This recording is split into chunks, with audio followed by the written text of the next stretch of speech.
On the hills above Bakewell in Derbyshire, the snow is already 10 centimetres deep, and tonight up to 40 centimetres more could fall. So, in the centre of town this afternoon, shoppers were taking the opportunity to stock up. I've actually got to go half an hour over the moors, so I don't actually know what's going to happen yet. So you want to get home early? Yeah. We thought, I'll get stocked up in case of the snow, because it doesn't sound very good. You got enough in case you can't get milk tomorrow? Oh yes, yeah, definitely. As long as it's stock up with wine and beer, we're all right. A yellow weather warning covers much of the UK, and the Met Office says the possible risks are travel delays with vehicles stranded and trains and planes cancelled, plus power cuts and mobile phone network failures. More serious amber warnings cover the South Peak district to the North Pennines, plus parts of North Wales and Northern Ireland. Here, all those risks become likely, and rural communities could get cut off.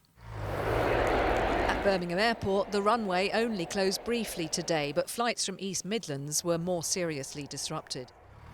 And in the snowiest areas, the RAC reports there have been 50% more breakdowns than usual. Back in Bakewell, the secondary school closed early so children could catch buses home or get collected. Would you have preferred it if they'd shut this morning, or it's just one of those things? It's always a difficult call, isn't it, really? We'll get back, get them some lunch, and I'm sure they'll be doing some extra homework. No. You have to shout that really loudly. No. The advice to only make essential journeys has also impacted Bakewell's businesses. Staff safety is obviously our number one concern, and it has meant that for a few people that come from a little bit further away, we've just told, don't worry about it, don't risk it today. We've sort of dealt with this with the more local crew. But the postman does expect to be delivering again tomorrow. It's an impressive look for a snowy day. Thank you very much. How are you coping? You just get used to it, you just plod on, keep going. That's all you can do. For many communities, the next few days will be challenging, in particular for people who need to try to keep on working through this big freeze. Brave for wearing shorts in this weather. Well, Catherine is in Derbyshire still for us in Matlock Bath. And Catherine, we've seen lots of people going about their business today, but obviously expecting conditions, as we said, to get a little worse in the next few days.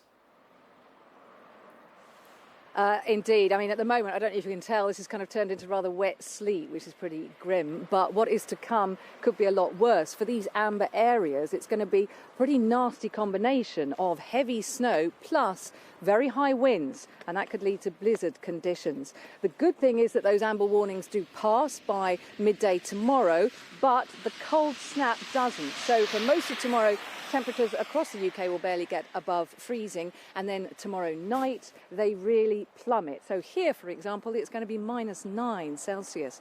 That's actually led the charity Age UK to issue a warning to elderly people and the vulnerable to say, please do not take this week, the next few days, to try to turn your heating down to save money. Whatever you do, stay warm, use electric blankets, stay active around the home. The other advice is to layer up, but do not touch that thermostat. Keep it above 18 Celsius.